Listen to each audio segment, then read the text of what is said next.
أكبر الله أكبر. بسم اللہ الحمد للہ الصلاۃ والسلام علی رسول اللہ. السلام علیکم ورحمۃ اللہ. رب اشرح لی صدری ویسر لی امری واحلل عقدۃ من لسانی یفقہوا قولی. آج انشاءاللہ سسٹرز ہم سورہ بقرہ کی آیت نمبر 158 سے لے کر 164 تک کو کور کریں گے. آئیے سٹارٹ کرتے ہیں. اعوذ باللہ من الشیطان الرجیم. بسم اللہ الرحمن الرحیم. ان الصفا والمروة من شعائر اللہ فمن حج البیت او اعتمر فلا جناح علیہ ان یطوف بہما ومن تطوع خیرا فإن اللہ شاکر علیم. یقیناً صفا اور مروہ اللہ کی نشانیوں میں سے ہیں، لہذا جو شخص بیت اللہ کا حج کرے یا عمرہ کرے اس کے لیے کوئی گناہ کی بات نہیں کہ وہ ان دونوں پہاڑوں کے درمیان صحیح کر لے. اور جو کوئی اپنے خوشی سے کوئی بھلائی کا کام کرے تو اللہ تعالیٰ کو اس چیز کا علم ہے اور اللہ اس کی قدر کرنے والا ہے. ہاں جی، اللہ جل شانہ ارشاد فرما رہے ہیں کہ اے مسلمانوں، اے مومنوں، تم پر کوئی گناہ نہیں ہے اگر تم صفا اور مروہ کی صحیح کر لو. اصل میں ہوا یہ تھا کہ میں آپ کو صحیح بخاری کی روایت سناتی ہوں. 1643 حضرت عروہ رضی اللہ عنہ نے حضرت عائشہ رضی اللہ عنہ سے دریافت کیا کہ یہ جو آیت ہے کہ تم پر کچھ گناہ نہیں ہے کہ تم صفا اور مروہ کے درمیان جو ہے وہ صحیح کر لو، اس کا کیا مطلب ہے؟ اس کا کیا یہ مطلب ہے کہ اگر ہم صحیح نہ کریں تو بھی ٹھیک ہوگا؟ انہوں نے یہ سوال کیا حضرت عائشہ رضی اللہ عنہ سے، حضرت عروہ رضی اللہ عنہ. تو اس پر حضرت عائشہ رضی اللہ عنہ نے فرمایا کہ بھتیجے تم صحیح نہیں سمجھے ہو اس چیز کو. اگر ایسا ہوتا تو پھر قرآن میں یہ آتا کہ تم پر کچھ گناہ نہیں ہے کہ تم صفا اور مروہ کی صحیح نہ کرو، مگر قرآن کے الفاظ یہ ہیں کہ تم پر کچھ گناہ نہیں ہے کہ تم صفا اور مروہ کی صحیح کرو، کرنے کا کہا گیا. تو اس پر حضرت عائشہ رضی اللہ عنہ نے فرمایا کہ اصل میں تھا یہ کہ اسلام سے قبل انصار جو تھے وہ منات بت جو ان کا تھا اس کے نام کا احرام باندھتے تھے اور صفا اور مروہ کے درمیان جو صحیح تھی اس کو برا سمجھتے تھے. تو جب اسلام آیا تو وہ اس چیز کو لے کے تھوڑا ہیزیٹیٹ ہو رہے تھے کہ یہ مطلب ہم اس چیز سے پہلے بھی بچتے تھے تو کیا اب کیا حکم ہے اس کے لیے. تو اس پر نبی صلی اللہ علیہ وآلہ وسلم نے صفا اور مروہ کی صحیح کی، خود صحیح کی اور اس صحیح کی سنت کو جاری کیا. تو اس پر حضرت عائشہ رضی اللہ عنہ نے فرمایا، مزید وہ فرماتی ہیں کہ اب کسی کے لیے جو ہے وہ یہ نہیں ہے کہ وہ اس سنت کو ترک کر سکے. یعنی صفا اور مروہ کے درمیان جو صحیح ہے وہ رسول اللہ صلی اللہ علیہ وآلہ وسلم کا طریقہ ہے اور جہلیت کا جو ہے اس سے کوئی وہ لینا دینا نہیں ہے. یہ جو ہے صرف اور صرف توحید کی علامت ہے، اللہ کے شاعر میں سے ہے یہ. تو اس چیز کا تذکرہ انہوں نے حضرت ابو بکر بن عبد الرحمن سے کیا جو حضرت عائشہ رضی اللہ عنہ نے انہیں بتائی تھی. تو اس پر انہوں نے کہا کہ یہ علمی بات میں نے تو نہیں سنی، ہاں میرے علم میں تو یہ ہے کہ ان لوگوں کو چھوڑ کر جن کا حضرت عائشہ رضی اللہ عنہ نے تذکرہ کیا ہے، ان لوگوں کو چھوڑ کر جو باقی انصاری تھے وہ صفا اور مروہ کی صحیح کیا کرتے تھے جاہلیت کے دور میں. اور جب اسلام لائے تو پھر وہ کہنے لگے کہ ہمیں بیت اللہ کے طواف کا حکم تو ملا ہے لیکن صفا اور مروہ کی صحیح کا حکم نہیں ملا، اور وہ اس کو جاہلیت کی اپنی ایک یاد سمجھتے تھے، اپنا جیسے کہتے ہیں نا جہالت کے دور کا ایک کام سمجھتے تھے. تو وہ اس چیز سے وہ مطلب ہیزیٹیٹ ہو رہے تھے، کترا رہے تھے. تو اس پر اللہ جل شانہ نے یہ آیات نازل کی کہ تم پر کچھ گناہ نہیں ہے کہ تم صفا اور مروہ کی صحیح کر لو. تو یہ اب حدیثی کے الفاظ ہیں کہ وہ انہوں نے کہا کہ عین ممکن ہے کہ یہ جو ہے نا آیت کی ان دونوں گروہوں کے لیے نازل ہوئی ہو، یعنی وہ لوگ جو صفا اور مروہ کی صحیح نہیں کرتے تھے ان کے لیے بھی اور جو صفا اور مروہ کی صحیح کرتے تھے ان کے لیے بھی. تو یہ ہو گیا اس آیت کا شان نزول. اسی طرح حضرت انس رضی اللہ عنہ فرماتے ہیں کہ ہم صفا اور مروہ کے درمیان جو طواف ہوتا تھا اس کو جاہلیت کا کام سمجھتے تھے اور اسلام کی حالت میں بھی اس سے بچتے تھے، یہاں تک کہ یہ آیت نازل ہوئی. یعنی کہ وہ جو تھے نا صحابہ وہ یہ سمجھتے تھے کہ ہم جہالت کے دور میں صفا اور مروہ کی صحیح کرتے تھے، تو کیا اگر ہم نے دوبارہ اگر اسی چیز کو کیا تو کہیں یہ اسی چیز کی طرف جو ہے نا وہ ہمیں نہ لے جائے. اور اسی طرح حضرت ابن عباس رضی اللہ عنہما سے مروی ہے کہ ان دونوں پہاڑوں کے درمیان بہت سے بت ہوتے تھے اور شیاطین رات بھر اس میں گھومتے پھرتے تھے. اور تو اسلام کے بعد لوگوں نے حضور صلی اللہ علیہ وآلہ وسلم سے یہاں کے طواف کی بابت مطلب یہاں پر طواف کے متعلق سوال کیا تو اس پر یہ آیات نازل ہوئی. یعنی کہ ان شارٹ یہ جو آیت نازل ہوئی ہے اس کا شان نزول یہی ہے کہ جو لوگ صفا اور مروہ کی جو صحیح ہے اس سے جو ہیزیٹیٹ ہو رہے تھے ان کو اس پر بالکل کلیئر کر دیا جائے کہ صفا اور مروہ کی جو سعی ہے وہ اللہ کی نشانی ہے، وہ ٹوٹلی توحید ہے، اس میں کوئی شرک کی جو ہے وہ آمیزش نہیں ہے۔ اصل میں تھا یہ کہ صفا اور مروہ پر دو جو بت تھے نا وہ نصب کیے گئے تھے، ایک اصاف اور دوسرا نائلہ۔ اصاف جو تھا وہ صفا پر نصب تھا اور نائلہ جو تھا وہ مروہ پر نصب تھا، اور سیرت ابن اسحاق میں ہے ان کے متعلق کہ یہ مرد اور عورت تھے، یہ اصاف اور نائلہ۔ انہوں نے بیت اللہ میں زنا کیا تھا اور اس پر اللہ جل شانہ نے ان کو پتھر کا بنا دیا، تو اس پر لوگوں نے عبرت کے طور پر جو ہے وہ کعبہ سے باہر رکھ دیا قریشیوں نے۔ اور اس کے بعد کیا ہوا کہ ان کی عبادت ہونی شروع ہو گئی۔ پہلے تو ویسے بات عبرت کے طور پہ رکھا، اور بعد میں لوگوں نے اس کی جیسے نسلیں آگے آتی گئیں تو انہوں نے ان کی عبادت سٹارٹ کر دی، اور پھر کیا ہوا ان کو جا کے پہاڑوں کے اوپر نصب کر دیا کہ ان کا طواف بھی ہو سکے۔ تو وہ وہاں سے جو تھا نا سارا اس کا وہ بنا ہوا تھا ٹرینڈ کہ صفا اور مروہ کی کچھ لوگ صحیح کرتے تھے اور کچھ نہیں کرتے تھے، تو اس چیز کو جو ہے وہ کلیئر کیا گیا۔ اچھا، اب تھوڑا سا اس چیز کے اوپر ہم بات کر لیتے ہیں کہ آیا صفا اور مروہ کی جو صحیح ہے وہ اگر وہ نہ کی جائے تو کیا حج کمپلیٹ ہوتا ہے کہ نہیں، تھوڑا سا ہم اس چیز کو بھی ڈسکس کر لیتے ہیں۔ اس پر میں آپ کو مسند احمد کی ایک روایت سناتی ہوں۔ حضرت حبیبہ رضی اللہ عنہ فرماتی ہے کہ میں نے رسول اللہ صلی اللہ علیہ وآلہ وسلم کو دیکھا، آپ صلی اللہ علیہ وآلہ وسلم صفا اور مروہ کا طواف کر رہے تھے، لوگ آپ صلی اللہ علیہ وآلہ وسلم کے آگے آگے تھے اور آپ صلی اللہ علیہ وآلہ وسلم ان کے پیچھے تھے۔ آپ صلی اللہ علیہ وآلہ وسلم قدرے دوڑ لگا رہے تھے، یعنی دوڑ کر جا رہے تھے، اور اس کی وجہ سے آپ کا جو تیبند تھا، یہ بھی حدیث کے الفاظ ہیں، اس کی وجہ سے آپ کا جو تیبند تھا وہ آپ کے ٹخنوں کے درمیان ادھر ادھر ہو رہا تھا، اور آپ صلی اللہ علیہ وآلہ وسلم زبان سے یہ الفاظ ادا فرما رہے تھے، لوگوں دوڑ کر چلو، اللہ تعالیٰ نے تم پر صحیح لکھ دی ہے، یعنی تم پر صحیح کرنا فرض کر دیا گیا، صفا اور مروہ کی جو صحیح ہے وہ تم پر فرض ہے۔ تو ایک چیز اگر رسول اللہ صلی اللہ علیہ وآلہ وسلم اپنے الفاظ میں کہہ رہے ہیں، حدیث سے ثابت ہے، تو ظاہر سی بات ہے اب وہ ہم پر فرض ہے اور اسی کو ہمیں فالو کرنا ہے۔ اور اسی طرح صحیح مسلم کی روایت ہے 1297 انٹرنیشنل نمبر کے مطابق، حضرت جابر بن عبداللہ رضی اللہ عنہ فرماتے ہیں کہ میں نے رسول اللہ صلی اللہ علیہ وآلہ وسلم کو دیکھا کہ آپ اپنی سواری پر سوار تھے اور کنکریاں مار رہے تھے، اور ساتھ کہے جا رہے تھے کہ لوگوں مجھ سے حج کے طریقے سیکھ لو، ہو سکتا ہے کہ اس کے بعد میں دوبارہ حج نہ کر سکوں۔ یعنی آپ صلی اللہ علیہ وآلہ وسلم نے یہ بتا دیا کہ جو حج کا طریقہ ہے وہ مجھ سے سیکھو، جیسے جیسے جو میں نے کیا ہے وہ سب جو ہے وہ تم لوگ بھی کرو، تو اس طرح سے جو ہوگا وہ حج جو ہے وہ سیکھا جائے گا۔ اب جو لوگ رسول اللہ صلی اللہ علیہ وآلہ وسلم کے طریقے کو چھوڑ کر کوئی چیز، کوئی جو رکن ہے وہ مس کریں گے، کوئی کسی چیز کو چھوڑیں گے، تو ظاہر سی بات ہے اس میں وہ حج جو ہے وہ کمپلیٹ تو نہیں ہوگا۔ تو ان سب چیزوں سے ایک چیز تو ثابت ہو گئی ہے کہ صفا مروہ کی جو صحیح ہے وہ اگر آپ نہیں کریں گے دوران حج تو آپ کا حج جو ہے وہ کمپلیٹ نہیں ہوگا۔ اور اگر کسی سے غلطی سے چھوٹ جائے، مثلا کسی کو سمجھ نہیں آئی، یا کیا کہتے ہیں نا، ایک تو ہوتا ہے نا جان بوجھ کر، اور ایک ہوتا ہے غلطی سے کوئی ایسا کام ہو گیا کہ حج کا کوئی ایسا جو چیز فرض تھی حج کے اندر وہ اس نے نہ کی ہو، تو پھر اس کو اس کا کفارہ دینا ہوگا۔ اصل میں جو یہ صفا اور مروہ کی صحیح ہے نا، یہ حضرت حاجرہ علیہ السلام نے جب پانی کی تلاش میں اپنے بیٹے کے لیے، حضرت اسماعیل علیہ السلام کی تلاش میں، جب انہوں نے اضطراب کی حالت میں چکر کاٹے تھے، یعنی پہلا صفا سے مروہ، پھر مروہ سے صفا، پھر صفا سے مروہ، پھر مروہ سے صفا، یعنی 7 چکر ہوئے، صفا سے مروہ 1 اور مروہ سے صفا 2، ٹھیک ہے، اس طرح سے کاؤنٹ ہونا ہے ان کو، اور یہ ٹوٹل بن جائیں گے 3.5، ٹھیک ہے۔ تو جب انہوں نے اس طرح سے اضطراب کی حالت میں وہ جب گئی تھیں اپنے بیٹے کے لیے پانی کی تلاش میں، تو اللہ جل شانہ کو ان کی ادا پسند آئی تھی، اور اس پر اللہ جل شانہ نے اس چیز کو جو ہے نا وہ اپنا شاعر بنا دیا، یعنی کہ یہ میری نشانی ہے۔ تو دیکھیں، جو آپ اپنی آخرت کے لیے دوڑتے ہیں یا جو اللہ کی خاطر دوڑتے ہیں، جن کی دوڑ اللہ کی خاطر ہوتی ہے نا، تو اللہ تعالیٰ پھر انہیں کیا مقام عطا کرتا ہے۔ ہماری دوڑ جو ہے وہ دنیا کی خاطر ہے۔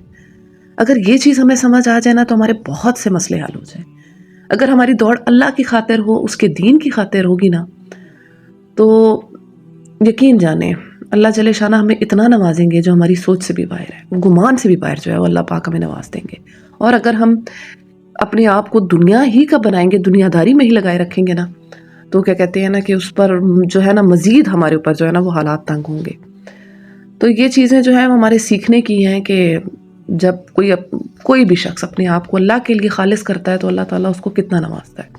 اور سب سے امپورٹنٹ بات جو ہے وہ اس آیت سے یہ ہے کہ جب بھی ہم میں سے بھی جو کوئی صفا اور مروہ پہ جب اللہ جل شانہ ہم سب کو لے کر جائے، جب صحیح کرنی ہے تو اس میں یہ چیز بہت امپورٹنٹ ہونی چاہیے ہمارے ذہن میں کہ وہ جو اپنے اندر عاجزی، اپنے اندر خشوع اور خضوع ہونا چاہیے. صرف اس کو ایک حج کا رکن سمجھ کے ہمیں ادا نہیں کرنا. ہمیں اس میں یہ چیز اپنے ذہن میں رکھنی ہے کہ کس طرح ایک مائی اس وقت کس حالات میں اس نے جو ہے وہ ان دو پہاڑوں کے درمیان کس کیفیت میں، کس غم میں، کس پریشانی میں اس نے ان دو پہاڑوں کے درمیان جو ہے وہ صحیح کی ہے، کتنا اس کے دل میں اللہ کا ڈر، اللہ کا خوف تھا. تو وہی چیز جو ہے وہ ہمیں بھی محسوس کرنی ہے، اپنے اندر مسکنن لانی ہے، اپنے اندر عاجزی لانی ہے، اپنے اندر اللہ کا خوف لانا ہے، اور نہایت عاجزی اور انکساری سے اللہ کے آگے اپنے گناہوں کے لیے توبہ کرنی ہے، اپنے گناہوں کے لیے استغفار کرنا ہے کہ اے اللہ تو مجھے معاف فرما، اے اللہ تو مجھے معاف فرما، اے اللہ میرے گناہوں کو بخش دے. تو یہ چیز ایک بہت امپورٹنٹ ہے. ہم عبادت کرتے ہیں لیکن عبادت کی روح کو نہیں پہنچ پاتے. تو ہمیں یہ چیز اب بہت زیادہ دیکھنی ہے کہ ہم نے جو بھی کام کرنا ہے، ایک تو ہمیں اس کے پیچھے جو ہے نا اس کی حکمت اور مصلحت اور اس کے پیچھے ساری باتیں جو ہے سب چیزوں کا ہمیں علم ہونا چاہیے، اور اس کے ساتھ ساتھ ظاہری عبادت کے ساتھ ساتھ باطنی عبادت کو بھی جو ہے وہ ہم نے اپنے اوپر جو ہے وہ لینا ہے. اور اسی طرح یہ جو آیت کے الفاظ ہیں وَمَن تَطَوَّعَ خَيْرًا، کہ جو کوئی اپنی خوشی سے کوئی نیکی کرے، یعنی اپنی خوشی سے کوئی نیکی کو جتنا بھی بڑھانا چاہے تو وہ بڑھا سکتا ہے کسی بھی کام میں. وہ کہتے ہیں نا ایک عام محاورہ ہے کہ جتنا گڑ ڈالو گے میٹھا ہوگا. تو جتنا کوئی اپنے آپ کو نیکیوں میں لگائے گا، جتنا کوئی اپنے آپ کو اللہ کے کاموں میں لگائے گا، تو اللہ جل شانہ تو اس کی قدر کرنے والے ہیں. اللہ تعالیٰ کو تو اس چیز کا علم ہے. تو یہ سب چیزیں ہمیں اس آیت سے لینی ہے کہ عبادت کی روح کو سمجھنا ہے، اللہ کے شاعر کا احترام کرنا ہے، اللہ کی نشانیوں کا احترام کرنا ہے، اور اس کے ساتھ ساتھ اللہ کی خاطر خود کو خالص کرنا ہے. اور دیکھیں جیسے پچھلی آیات صبر سے ریلیٹڈ تھی، تو یہ صبر ہی کی ایک مثال اللہ جل شانہ نے یہاں بیان کی ہے کہ ہماری ایک بندی ایسی صابر بھی ہو گزری ہے. تو اپنے اندر صبر کی عادت کو ہمیں جو ہے وہ لے کر آنا ہے. بڑھتے ہیں اگلی آیت کی طرف. ان الذين يكتمون ما انزلنا من البينات والهدى من بعد ما بيناه للناس في الكتاب اولئك يلعنهم الله ويلعنهم اللائنون. جو لوگ ہماری نازل کی ہوئی روشن تعلیمات اور ہدایات کو چھپاتے ہیں، اور در حقیقت ہم انہیں سب انسانوں کی رہنمائی کے لیے اپنی کتاب میں بیان کر چکے ہیں، یقین جانو کہ اللہ بھی ان پر لعنت کرتا ہے اور تمام لعنت کرنے والی بھی ان پر لعنت کرتے ہیں. ہاں جی، اب یہ جو آیت آ رہی ہے نا، یہ اتنی سخت آیت ہے، اتنی سخت آیت ہے قرآن کی کہ حضرت ابو ہریرہ رضی اللہ عنہ بیان کرتے ہیں، صحیح بخاری کی روایت ہے 118. حضرت ابو ہریرہ رضی اللہ عنہ بیان کرتے ہیں کہ اگر یہ آیت قرآن کی نازل نہ ہوئی ہوتی تو میں کوئی حدیث بھی بیان نہ کرتا. اللہ اکبر، اتنی سخت آیت ہے کہ اللہ جل شانہ ارشاد فرما رہے ہیں کہ وہ لوگ جن کو سب بات پتہ ہو دین کے متعلق، ان کو ساری باتیں پتہ ہیں کہ یہ صحیح ہے، یہ غلط ہے، اور پھر اس کو وہ جان بوجھ کر چھپاتے ہیں، عام پبلک کے سامنے نہیں آنے دیتے، تو اللہ جل شانہ ارشاد فرما رہے ہیں ان پر اللہ کی لعنت ہے اور ان پر لعنت کرنے والوں کی لعنت ہے. اب یہ لعنت پتہ نہیں کہاں تک جا رہی ہے، کون کون لعنت کرتا ہے. اللہ اکبر. اس میں جن و انس شامل ہوں گے، تمام جاندار مخلوقات، فرشتے، ہر چیز جو زبان رکھتی ہے، جو زبان نہیں رکھتی، سب چیزوں کی لعنت ہے. اور لعنت کا مطلب ہے رحمت سے دوری، یعنی وہ رحمت سے بالکل دور ہے وہ لوگ جو حق بات کو چھپاتے ہیں. میں آپ کو اس پر ابو داؤد کی روایت سناتی ہوں. نبی کریم صلی اللہ علیہ وآلہ وسلم کا ارشاد پاک ہے، جس شخص سے کسی شرعی امر کے متعلق سوال کیا جائے اور وہ اسے چھپا لے تو اسے قیامت کے دن آگ کی لگام پہنائی جائے گی. یعنی جس بندے سے، کسی کوئی عالم سے یا کسی سے بھی شرعی امر یعنی دین کی کوئی بات پوچھی جائے اور وہ اس کو جان بوجھ کے چھپا لے، یعنی کہ اس کو لوگوں تک جو ہے وہ نہ پہنچائے، لوگوں کے سامنے اس بات کو نہ کلیئر کرے، تو اسے قیامت کے دن آگ کی لگام پہنائی جائے گی. تو یہ کتنی سخت چیز ہے. گھوڑے کو جو لگام پہناتے ہیں اس کے منہ میں، اس کو کنٹرول کرنے کے لیے نا، تو ذرا خود سوچیں آگ کی لگام جب پہنائی جائے گی تو وہ کیسا منظر ہوگا، وہ کیا کیفیت ہوگی. اللہ اکبر. اور یہ جو چھپانا ہے، یہ دیکھیں ایک چیز میں چھوٹی سی یہاں کلیئر کرتی ہوں. چھپانا صرف جو ہے وہ زبان سے نہیں ہوتا، چھپانا عمل سے بھی ہوتا ہے. یعنی ایک ہوتا ہے نا قول سے چھپانا اور ایک ہوتا ہے عمل سے چھپانا. عمل سے چھپانے سے یہ مراد ہے کہ کوئی آپ کے سامنے اگر غلط کیے جا رہا ہے اور آپ چپ ہیں، خاموش ہیں، تو یہ بھی ایک طرح سے چھپانا ہی ہے. جیسے کہ ہم نارملی ہمارا یہ طریقہ کار ہوتا ہے، ہم کسی کو کچھ غلط کرتا دیکھیں، نماز کسی کو غلط پڑھتا دیکھیں تو ہم عموماً خاموش ہو جاتے ہیں، ہم کہتے ہیں نہیں خیر ہے کوئی بات نہیں، اس کا اپنا پرابلم ہے، ہم کیوں کہیں بھائی پتہ نہیں کیا کرے، پتہ نہیں اگلا مائنڈ کر جائے، اس طرح کی بات نہیں کرنی۔ دیکھیں جہاں آپ جس چیز کا آپ کے پاس نالج ہے، جس چیز کا آپ کو پتہ ہے، اول تو ہم سب کو نالج لینا ہے، علم ہم سب کو حاصل کرنا ہے، علم اتنی امپورٹنٹ چیز ہے، کیونکہ رسول اللہ صلی اللہ علیہ وآلہ وسلم کا ارشاد پاک ہے کہ تم میں سے سب سے بہتر وہ ہے جو قرآن سیکھے اور سکھائے، یعنی جو کوئی تم میں سے قرآن سیکھ رہا ہے اور سکھا رہا ہے وہ سب سے بہتر ہے۔ ہم آپس میں کہتے ہیں نا کہ یہ بہتر ہے، پیسے والا بہتر ہے، وہ بہتر ہے، یہ بہتر ہے، مال والا بہتر ہے، شہرت والا بہتر ہے، تو اللہ کے رسول بتا رہے ہیں وہ بہتر ہے جو قرآن سیکھے اور سکھائے۔ تو ظاہر سی بات ہے اگر جو سیکھے گا وہ بتا سکے گا، اور جس کے پاس اگر نالج ہے اور اس کے باوجود وہ نہیں بتا رہا تو وہ کتنا بڑا گناہ اپنے سر لے رہا ہے۔ تو ہمیں اب یہ چیز دیکھنی ہے، اگر ایک چیز ہمارے پاس موجود ہے، ہمیں پتہ ہے، صحیح ہے، سیاہ سفید ہمیں پتہ لگ چکا ہے، پہلے تو اپنے عمل میں اس کو لانا ہے اور پھر ہمیں دوسروں کو بھی بتانا ہے، دوسروں کو بھی روکنا ہے۔ اور یہ اچھا اس میں ایک جو ہے نا وہ تھوڑی حکمت عملی یہ ہونی چاہیے ہماری کہ نا آرام سے، نرمی سے، پیار سے لوگوں کو سمجھانا ہے، ان کو مطلب ایسے نہیں کرنا کہ ان کو دین سے دور ہی بھگا دیں ہم۔ مطلب ہمارا ہم جب کسی کو روکتے ہیں نا تو ہم اگلے کو نا ایسا لگتا ہے کہ جیسے اس کو اس کی انا کے اوپر جو ہے نا اس کی سیلف رسپیکٹ کو ہم ایسے نا وہ مطلب ہمارا انداز شاید اچھا نہیں ہوتا۔ تو ہمیں یہ تھوڑا سا چیز سیکھنی ہے کہ اچھے وے میں، اچھے بیہیویئر کے ساتھ جو ہے وہ اگلے کو نصیحت کرنی ہے، اگلے کو جو ہے وہ دین کی بات سکھانی ہے اور لازماً سکھانی ہے، اس پہ کوئی وہ دو رائے نہیں ہونی چاہیے کہ ہم نے نہیں سکھانی، خیر کوئی بات نہیں چھوڑو، رہنے دو پتہ نہیں کیا سوچیں گے ہمارے بارے میں، ہماری اکثر یہ باتیں ہوتی ہیں۔ تو جہاں کہیں آپ کرتا دیکھیں کوئی غلط چیز، اچھے طریقے سے پیار سے اچھے اور بہتر طریقے سے جو ہے وہ اس چیز کو وہاں پہ فوراً جو ہے وہ اس کو روکے، وہاں پہ پوائنٹ آؤٹ کرے کہ یہاں پہ یہ چیز جو ہے وہ غلط ہو رہی ہے۔ کیونکہ ابو داؤد کی روایت ہے، میں آپ کو سناتی ہوں، 3661 نبی کریم صلی اللہ علیہ وآلہ وسلم کا ارشاد پاک ہے، قسم اللہ کی، اللہ عز و جل تیری رہنمائی سے کسی ایک شخص کو بھی راہ حق دکھا دے تو یہ تیرے لیے سرخ اونٹوں سے افضل ہے۔ یعنی کہ اگر تم ایک انسان کی وجہ سے، مثلاً آپ کی وجہ سے کسی ایک شخص کو بھی جو ہے نا وہ صحیح بات پتہ چل گئی ہے، یا وہ جو ہے وہ صحیح کاموں کی طرف لگ گئے، صحیح رستے پہ آ گئے، یا اس کی کوئی اصلاح ہو گئی ہے کسی غلطی میں، تو یہ آپ کے لیے سرخ اونٹوں سے زیادہ افضل ہے۔ سرخ اونٹ کتنا مہنگا آتا ہے وہ اندازہ نہیں ہے۔ تو اللہ کے نبی صلی اللہ علیہ وآلہ وسلم ارشاد فرما رہے ہیں کہ سرخ اونٹ سے زیادہ افضل ہے کہ تمہاری وجہ سے کوئی بندہ دین پہ لگ جائے، کوئی راہ راست پر آ جائے، کوئی بھٹکا ہوا جو ہے وہ اس کو ہدایت کا رستہ مل جائے، کسی میں کوئی غلطی تھی تو اس کی اصلاح ہو جائے۔ اور ہم ادھر کہتے ہیں کہ نہیں ہم نے تو بتانا ہی نہیں ہے، ہماری ٹرمز خراب ہو جائیں گی، ہمارے بارے میں کیا سوچیں گے، یہ کیسے ہیں، یہ کیسے لوگ ہیں۔ اور اسی طرح ابو داؤد کی روایت ہے 3660 نبی کریم صلی اللہ علیہ وآلہ وسلم کا ارشاد پاک ہے کہ اللہ تعالیٰ اس شخص کو خوش و خرم اور شاد و آباد رکھے جس نے ہم سے کوئی حدیث سنی، پھر حفظ کی تاکہ اس کو یاد رکھا تاکہ لوگوں تک پہنچا سکے۔ اللہ کے نبی صلی اللہ علیہ وآلہ وسلم ارشاد فرما رہے ہیں شاد اور آباد رہے وہ بندہ، خوش رہے، سکون میں رہے، اس کی نسلیں بھی جو ہیں وہ پروان چڑھیں۔ شاد و آباد کا مطلب یہ ہوتا ہے، یہ چیز بتائی جا رہی ہے کہ جو شخص حدیث پڑھے، اس کو یاد کرے، حفظ کرے اس نیت سے کہ اس کو دوسروں تک پہنچا سکے، تو کتنا بڑا اجر بتایا جا رہا ہے۔ اور ہمارے سامنے سے کتنی حدیثیں گزر جاتی ہیں اور ہم ان کو ایسے بس اگنور کر دیتے ہیں، ہم اتنا ان پہ دھیان نہیں دیتے، ہم کہتے ہیں نہیں چلو ابھی ٹائم نہیں ہے، بعد میں کر لیں گے۔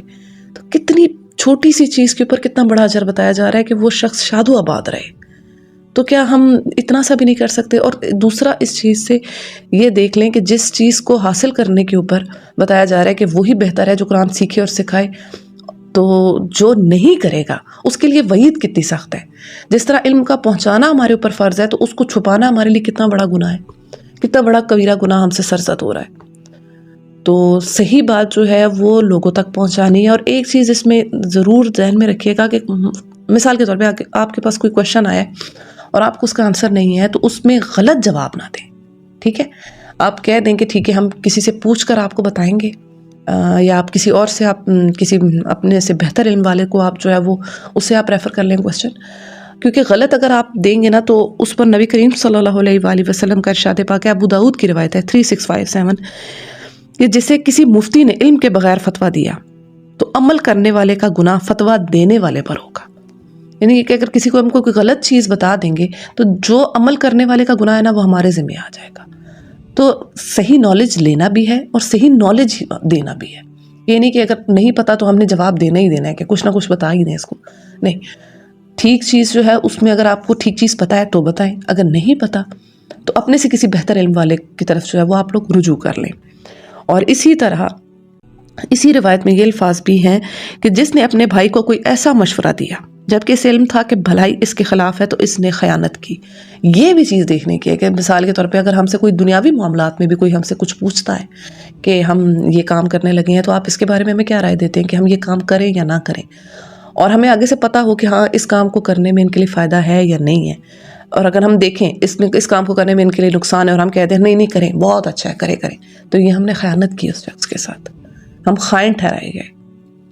تو صحیح مشورہ دینا ہے دنیاوی معاملات میں بھی، صحیح بات کرنی ہے. جہاں ہو آپ لوگ دیکھیں اپنے گھریلو معاملات میں ہو، حق بات کو نہ چھپائیں. حق کو چھپانے کے اوپر بہت سخت وعید ہے، بہت سخت وعید ہے کہ جو لوگ حق بات کو چھپاتے ہیں. قرآن دیکھیں آ چکا ہے ہمارے لیے، یہی ہمارے لیے جو ہے وہ ہدایت کا جو ہے نا سورس ہے. اسی کو ہمیں فالو کرنا ہے، اسی کے اوپر ہمیں چلنا ہے اور اسی کو ہمیں دوسروں تک پہنچانا ہے. اور جب بھی آپ کے پاس کوئی بھی دین کی بات ہو، اول تو اس کو پہنچائیں دوسروں تک، ٹھیک ہے، اور اس کو شیئر کیا کریں. کوئی مثال کے طور پہ آپ کے پاس کوئی حدیث لکھی ہوئی ہو اس کو شیئر کریں، کوئی آیت لکھی ہو اس کو شیئر کریں، کوئی اچھا لیکچر سنیں اس کو شیئر کریں، کوئی آپ کے اپنے علم میں کوئی بات ہو اپنی فیملی میں جب بیٹھے ہوں تو اس کو شیئر کریں، کسی گیدرنگ میں بیٹھے ہوں تو شیئر کریں. دیکھیں چیزوں کا اثر ہوتا ہے.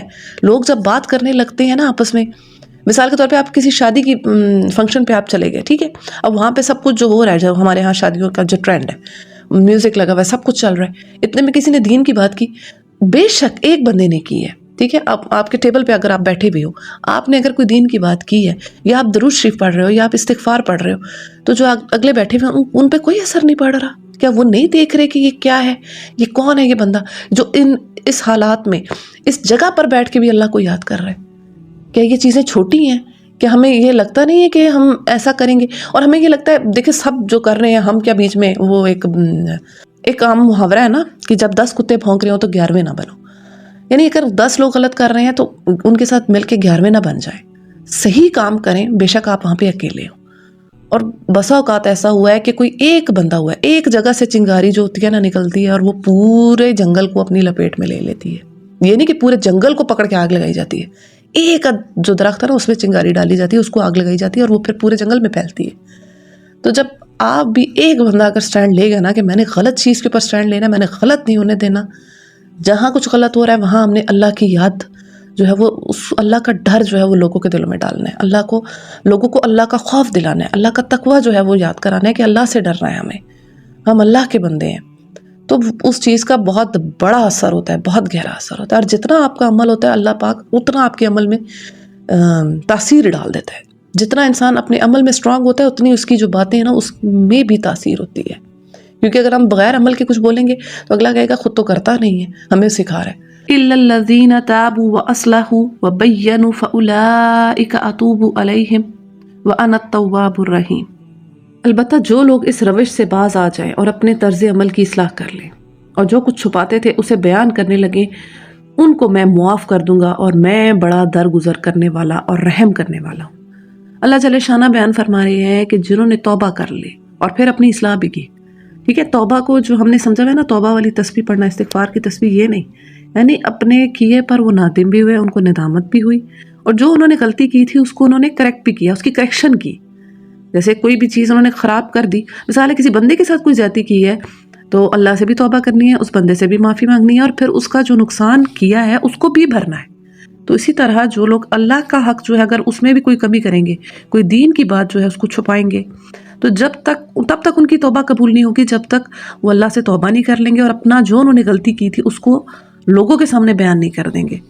تو جو لوگ یہ کریں گے اللہ تعالیٰ ان کی توبہ قبول کرے گا، کیونکہ وہ جو ہے وہ بہت زیادہ رحم کرنے والا ہے. اللہ جل شانہ بتا رہے ہیں کہ جو میری طرف رجوع کرے گا تو پھر تو وہ مجھے بڑا رحم کرنے والا پائے گا، مجھے تو بڑا رحیم پائے گا، تو ان کو تو میرا اسپیشل ویلکم ہوگا. دیکھیں اچھا ایک بڑے مزے کی بات ہے، دیکھیں اگر ہم عام روٹین لائف میں دیکھیں نا، کسی کے ساتھ اگر ہم کوئی زیادتی کر جائیں، کسی کے ساتھ ہم کسی کو برا بھلا کہہ جائیں اور اگر آپ سوری کرنے جاؤ، معافی مانگنے جاؤ، تو آپ کو بہت کم کوئی 100 میں سے کوئی آپ کو 1% ایسا بندہ ملے گا جو آپ کو مطلب اچھے سے آگے سے وہ گریٹ کرے، جس کے ساتھ آپ نے کچھ برا کیا اور آپ اسے معافی مانگنے گئے. ورنہ موسٹلی لوگ جو ہوں گے وہ مغروری میں بیٹھے ہوں گے، اکڑ جائیں گے، مزید اکڑ جائیں گے، یا مانیں گے ہی نہیں، وہ آپ کی جو سوری ہے اس کو ایکسیپٹ ہی نہیں کریں گے اور کہیں گے بس ہمیں ضرورت نہیں ہے، یہ نہیں ہے، وہ نہیں ہے۔ صرف واحد اللہ کا دربار ایسا ہے کہ جس پر اللہ جل شانہ کہتے ہیں میرے بندے آ جا، مرحبا، آ جا، تو ایک بار توبہ کر، تو سچے دل سے تائب ہو کر آ، تو اپنی غلطیوں کی اصلاح کر، میں نے تجھے قبول کیا ہے۔ کیا شان کریمی ہے اس ذات کی۔ بڑھتے ہیں اگلی آیت کی طرف۔ ان الذین کفروا وماتوا وهم کفار اولئک علیہم لعنۃ اللہ والملائکۃ والناس اجمعین۔ جن لوگوں نے کفر کا رویہ اختیار کیا اور کفری کی حالت میں جان دے دی، ان پر اللہ اور فرشتوں اور تمام انسانوں کی لعنت ہے۔ اب پچھلی آیت میں ہم نے پڑھا تھا کہ جنہوں نے توبہ کر لی اپنے گناہوں پر اور پھر اپنی اصلاح بھی کر لی، یعنی کہ جو کچھ انہوں نے غلط کیا تھا اس کا انہوں نے کمپنسیٹ کیا، یا جو کچھ لوگوں سے چھپایا تھا اس کو لوگوں کے سامنے بیان کیا، تو ان کو اللہ تعالیٰ نے ان کی توبہ بھی قبول کی، اور اللہ تعالیٰ جو ہے ان کو اللہ نے ان کے ساتھ بڑا رحیمی والا معاملہ کیا۔ اب اللہ جل شانہ ارشاد فرما رہے ہیں کہ دوسری کیٹیگری وہ ہے لوگوں کی جو کفر کی حالت میں تھے اور اسی حالت میں انہیں موت آ گئی، یعنی انہوں نے اپنی اصلاح نہیں کی، اپنے رب کی طرف رجوع نہیں کیا، انہیں اپنی غلطیوں کا احساس نہیں ہوا۔ اب ان کا اینڈ رزلٹ کیا ہے؟ اللہ جل شانہ بتا رہے ہیں ان پر اللہ کی لعنت ہے، ان پر اللہ کے فرشتوں کی لعنت ہے، ان پر تمام انسانوں کی لعنت ہے، یعنی تمام مومنین کی لعنت ہے۔ اللہ اکبر۔ اچھا، یہ جو ورڈ لعنت ہے، میں تھوڑا سا اس پر بات کرتی ہوں۔ ہم لوگ اس ورڈ کو بہت زیادہ فریکوینٹلی یوز کرتے ہیں، ذرا سا کوئی بات ہوتی ہے ہم اس ورڈ کو کہتے ہیں فلاں پر لعنت ہو، فلاں پر لعنت ہو، فلانت ہے اس پر، یہ ایک تکیہ کلام کے طور پہ اس ورڈ کو یوز کیا جاتا ہے، اور یہ انتہائی سخت ورڈ ہے۔ دیکھیں، لعنت کا مطلب ہے رحمت سے دوری، اور کہتے ہیں جب ہم کسی پہ لعنت بھیجتے ہیں نا تو یہ ضرور دیکھنا چاہیے کہ اگلا اس لعنت کا مستحق ہے بھی کہ نہیں، کیونکہ جب ہم اگلے پہ لعنت بھیج رہے ہیں اور اگلا اس کا مستحق نہیں ہے تو وہ لعنت پلٹ کر واپس آتی ہے، اور جو کہہ رہا ہوتا ہے وہ اس ہی پر چلی جاتی ہے، اسی کو جا کے لگتی ہے۔ تو یہ چیز بڑے غور سے دیکھنے کی ہے۔ اس پر میں آپ کو صحیح بخاری کی روایت سناتی ہوں 6780۔ ایک شخص آپ صلی اللہ علیہ وآلہ وسلم کی خدمت میں لایا جاتا بار بار شراب کی حالت میں، یعنی وہ بار بار شراب پیتا اور آپ صلی اللہ علیہ وآلہ وسلم کی خدمت میں لایا جاتا اور پھر اس کو سزا دی جاتی تھی۔ تو ایک بار نہیں، کئی بار اس کے ساتھ ایسا ہوا، ایک بار پی اس کو سزا ہوئی، دوسری بار پی پھر سزا ہوئی، یعنی بار بار اس کے ساتھ ہو رہا ہے۔ تو ایک شخص نے اس پر کہہ دیا کہ اس پر اللہ کی لعنت ہے، یہ بار بار شراب پیتا ہے۔ تو اس پر نبی کریم صلی اللہ علیہ وآلہ وسلم نے فرمایا کہ اس پر لعنت نہ بھیجو، یہ اللہ اور اس کے رسول کو دوست رکھتا ہے۔ تو اب یہ چیز دیکھیں، ہم بہت جلدی کرتے ہیں لوگوں کو جج کرنے میں کہ فلاں ایسا ہے، فلاں ایسا ہے، تو یہ چیزیں کافی سمجھ کے ساتھ ہمیں دیکھنی ہے، اور اس ورڈ کو جو ہے نا یہ کافروں کے لیے اور اللہ کے دشمنوں کے لیے استعمال کرنا ہے۔ اس کو مطلب ہم جو اپنی فریکوینٹلی لینگویج میں جس طرح یوز کرتے ہیں تو اس چیز سے ہمیں جو ہے نا وہ بہت بچنا ہے، اور اللہ سے اس عمل پر بہت زیادہ توبہ کرنی ہے۔ خالدین فیہا لا یخفف عنہم العذاب ولہم ینظرون۔ اسی لعنت کی حالت میں وہ ہمیشہ رہیں گے، نہ ان کی سزا میں کوئی تخفیف ہوگی اور نہ پھر انہیں کہیں سے کوئی مہلت دی جائے گی، یعنی ہمیشگی کی ذلت جو ہے وہ ان کے ذمہ جو ہے نا ان کے سر تھوپ دی جائے گی، ہمیشہ کے لیے ذلیل ہیں اور ہمیشہ کے لیے اللہ کے عذاب میں ہیں، ہمیشہ کے لیے جو آگ ہے وہ ان کا مقدر بن چکی ہے۔ اور اب بڑھتے ہیں نیکسٹ آیت کی طرف، اور یہ آیت کافی امپورٹنٹ ہے۔ وَإِلَٰهُكُمْ إِلَٰهٌ وَاحِدٌ لَا إِلَٰهَ إِلَّا هُوَ الرَّحْمَٰنُ الرَّحِيمُ۔ تمہارا خدا ایک خدا ہے، اس رحمان اور رحیم خدا کے سوا اور کوئی خدا نہیں ہے۔ اچھا، اس آیت کے کانٹیکسٹ میں آپ کو ابو داؤد کی روایت سناتی ہوں 1496۔ نبی علیہ السلام کا ارشاد پاک ہے کہ اللہ کا اسم اعظم ان دو آیتوں میں ہے۔ کون کون سی دو آیتیں ہیں وہ؟ یہی ایک جو سورہ بقرہ کی آیت نمبر 163 وَإِلَٰهُكُمْ إِلَٰهٌ وَاحِدٌ لَا إِلَٰهَ إِلَّا هُوَ الرَّحْمَٰنُ الرَّحِيمُ، اور سورہ آل عمران کی ابتدائی آیت الف لام میم اللہ لا الہ الا هو الحی القیوم۔ یہ جو دو آیتیں ہیں ان میں اسم اعظم ہے، آپ صلی اللہ علیہ وآلہ وسلم نے ارشاد فرمایا۔ اچھا، اس سے میں آپ کو یہ کہوں گی کہ جب آپ دعا مانگا کریں تو ان دونوں آیتوں کو پڑھ کے آپ دعا مانگا کریں، کیونکہ اسم اعظم کے ساتھ جو دعا مانگی جاتی ہے وہ بہت جلد قبول ہوتی ہے۔ تو آپ لوگ ان دونوں آیتوں کو یاد کر لیں، بہت ایزی ہیں، چھوٹی سی ہیں، اور اپنی دعاؤں میں ان کو شامل کریں۔ بڑھتے ہیں نیکسٹ آیت کی طرف، اور یہ آیت بھی بہت امپورٹنٹ ہے، اس کو آیت الآیات کہا جاتا ہے، یعنی اللہ کی نشانیاں اس آیت میں جو ہیں وہ گنوائی گئی ہیں، جو پورے قرآن میں اسکیٹرڈ فارم میں ہیں، وہ ساری کی ساری جو ہیں وہ اس آیت کے اندر جو ہیں وہ اکٹھی ہو گئی ہیں۔ ٹوٹل 8 نشانیاں اللہ جل شانہ اس آیت میں اپنی گنواتے ہیں. آئیے پڑھتے ہیں. ان فی خلق السماوات والارض واختلاف اللیل والنہار والفلک التی تجری فی البحر بما ينفع الناس وما انزل اللہ من السماء من ماء فاحیا به الارض بعد موتها وبث فيها من كل دابة وتصريف الرياح والسحاب المسخر بين السماء والارض لآیات لقوم یعقلون.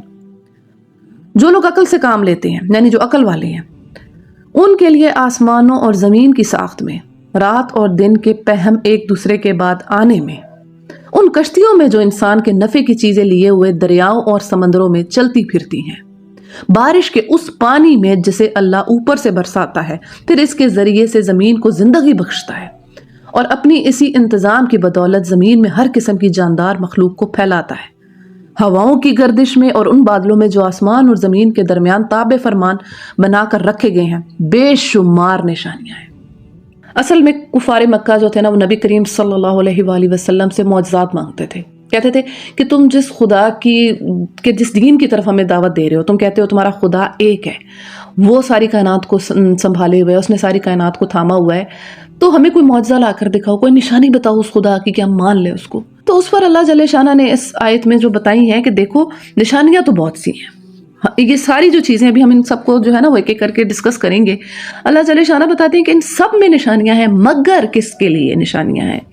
لآیات لقوم یعقلون، ان کے لیے نشانی ہے صرف اور صرف جو عقل سے کام لیں گے.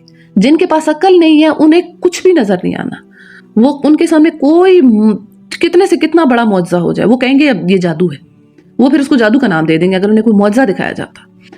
تو یہ ہے کہ عقل والوں کے لیے جو ہے وہ اللہ کی قدرت میں بے شمار نشانی ہے.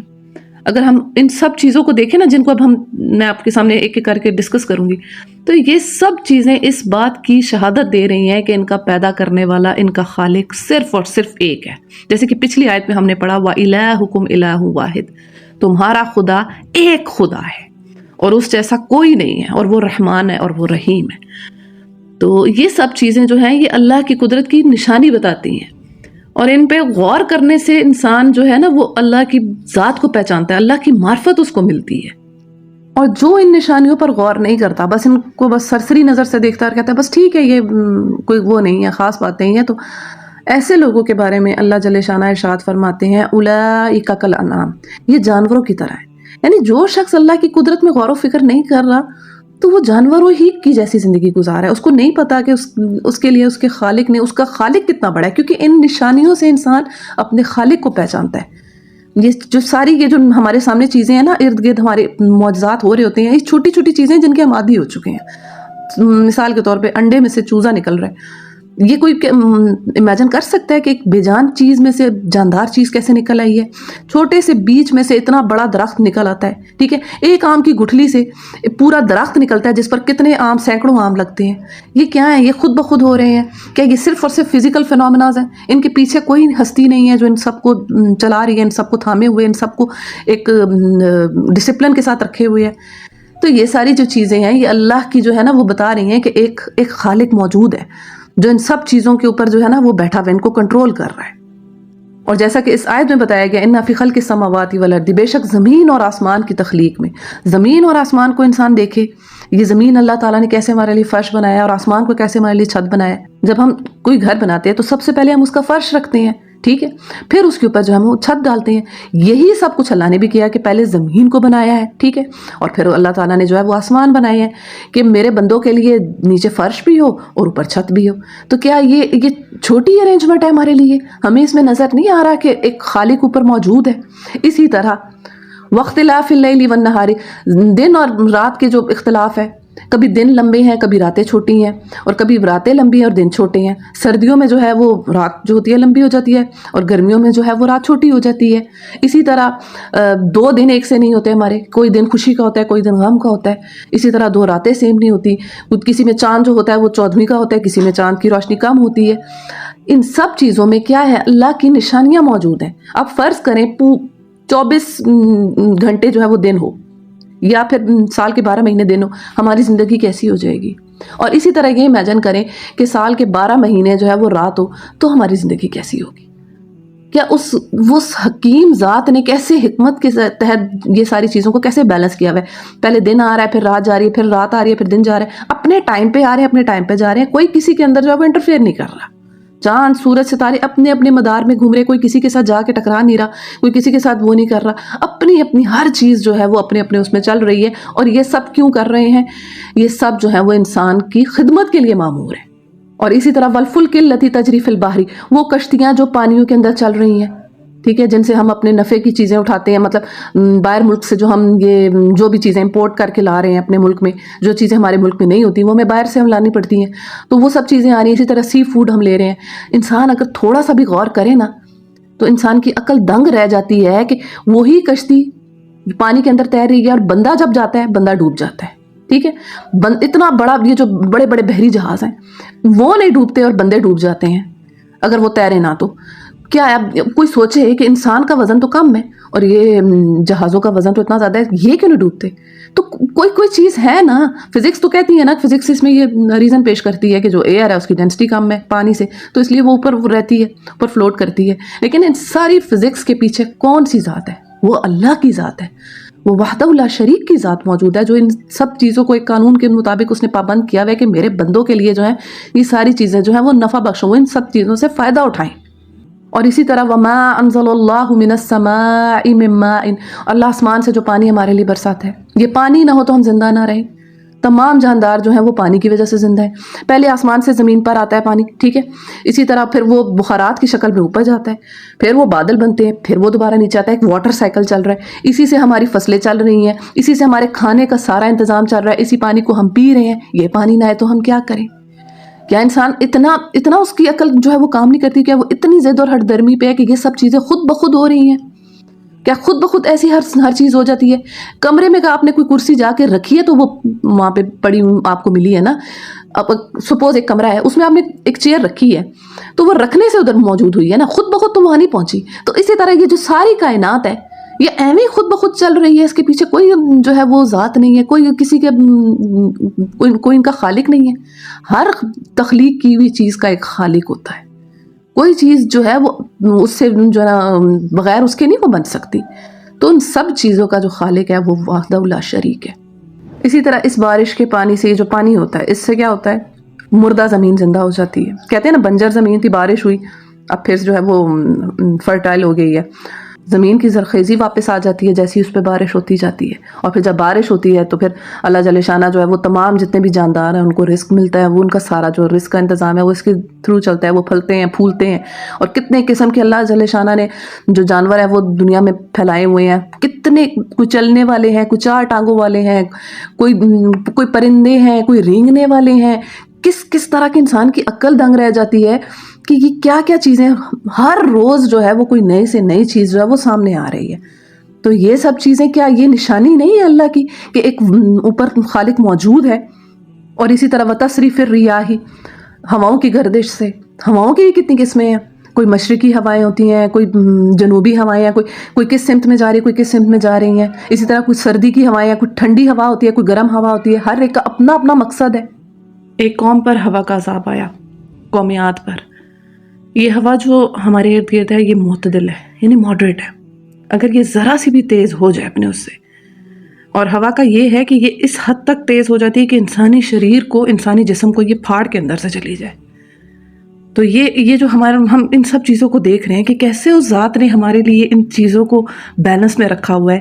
کوئی چیز آگے پیچھے نہیں ہے. ہماری جو ہے وہ ہماری باڈی کے مطابق ہے. ہماری باڈی کو ہر چیز جو ہے وہ بیلنس کر رہی ہے. تو یہ تھا ہمارا آج کا لیکچر. اور اس لیکچر کو اینڈ کرنے سے پہلے میں آپ کو 2 روایتیں سناتی ہوں. ایک ابن ماجہ سے ہے 182. ایک شخص نے آپ صلی اللہ علیہ وآلہ وسلم سے پوچھا کہ اے اللہ کے رسول، مخلوق کو پیدا کرنے سے پہلے ہمارا رب کہاں تھا؟ تو پھر اس پر آپ صلی اللہ علیہ وآلہ وسلم نے ارشاد فرمایا، وہ بادل میں تھا. اس بادل کے نیچے بھی ہوا نہ تھی اور اس کے اوپر بھی ہوا نہ تھی، اور نہ وہاں کوئی مخلوق تھی، یعنی وہاں مخلوق بھی کوئی نہیں تھی، اور اس کا عرش پانی پر تھا. اور اب میں آپ کو جو روایت سنانے والی ہوں سلسلۃ الصحیحہ کی 3189. بہت غور سے سننا ہے، انتہائی ایمان افروز یہ حدیث ہے. نبی علیہ السلام نے ارشاد فرمایا کہ 7 آسمان، یہ جو ہمارے اوپر 7 آسمان ہیں نا جو ہمیں نظر بھی نہیں آ رہے، ہمیں تو اپنا آسمان ہے ہم اس کو بھی نہیں دیکھ سکتے ٹھیک سے، ہمارے اوپر جو 7 آسمان ہیں، یہ 7 آسمان اللہ کی کرسی کے مقابلے میں اس طرح ہیں جس طرح صحرا میں کوئی چھلا پڑا ہوا ہو، یعنی انگوٹھی. صحرا کے اندر انگوٹھی پڑی ہو، ذرا امیجن کریں، نظر بھی آئے گی بندے کو؟ وہ تو گم جائے تو انسان ڈھونڈتا ہی رہ جائے، صدیاں تو اس کو ڈھونڈنے میں لگ جائے کہ کہاں گمی تھی. تو یہ 7 آسمان کے جو ہمارے اوپر ہیں، یہ اللہ کی کرسی کے مقابلے میں ایسے ہیں، اور اللہ کی کرسی اللہ کے عرش کے آگے ایسی ہے جیسے صحرا میں چھلا پڑا ہوا. تو سوچیں جس ذات کی کرسی ایسی ہے تو وہ ذات خود کتنی بڑی ہے. تو کیا یہ 6 فٹ کا انسان افورڈ کرتا ہے کہ وہ اپنے رب سے بغاوت کرے؟ اتنے بڑے رب سے جس کا اتنا بڑا عرش ہے، اتنی بڑی کرسی ہے کہ یہ 7 آسمان اس کے سامنے ایسے ہیں، اور ہم یہ 6 فٹ کے قد کو لیے ہوئے اور اپنے اوپر اکڑ رہے ہوتے ہیں اور اللہ کے احکامات کو اپنے پیچھے ڈالتے ہیں، اپنی مرضی کرتے ہیں، اپنی منمانی کرتے ہیں، اور اللہ کے وجود کے انکاری ہو رہے ہیں. لوگ آج کل ایتھیسٹ ہو رہے ہیں، کہتے ہیں کوئی خدا نہیں ہے، بس یہ سب کچھ جو ہے یہ فزیکل فینومناز ہے، بس کبھی خود سے تھے اور خود ہی ختم ہو جائیں گے. کیا یہ انسان کا یہ رویہ جو ہے وہ اس کو سوٹ کرتا ہے اپنے اتنے عظیم رب کے آگے جو اتنا بڑا ہے؟ یہ سب باتیں سننے کے بعد انسان کا صرف ایک دل کرتا ہے کہ وہ اپنے رب کے آگے سجدہ ریز ہو جائے اور اپنی عاجزی شو کرے کہ اے میرا رب، میرے تیرے آگے کوئی نہیں ہے. بس سرنڈر کر دے اپنے رب کے آگے، اپنے آپ کو اپنے رب کے آگے پیش کر دے. میرے رب، میں تیرا بندہ، اتنے بڑے رب کے آگے. سبحان اللہ. تو جو آج کا لیکچر تھا، اس میں سب سے امپورٹنٹ جو بات تھی کہ حق بات کو نہیں چھپانا.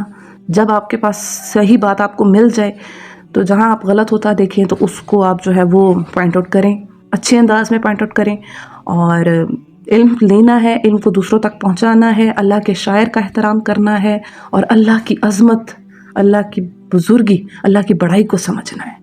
ہر وقت اپنی زبان سے، اپنے دل سے اللہ کی یاد کو کرتے رہا کرے. اللہ کو ہر وقت یاد کرے، ہر وقت یاد کرے. اللہ کی عظمت اپنے منہ سے بیان کرے. سبحان اللہ و بحمدہ، سبحان اللہ العظیم. دعاؤں میں تمام امت مسلمہ کو یاد رکھیے گا. السلام علیکم ورحمۃ اللہ.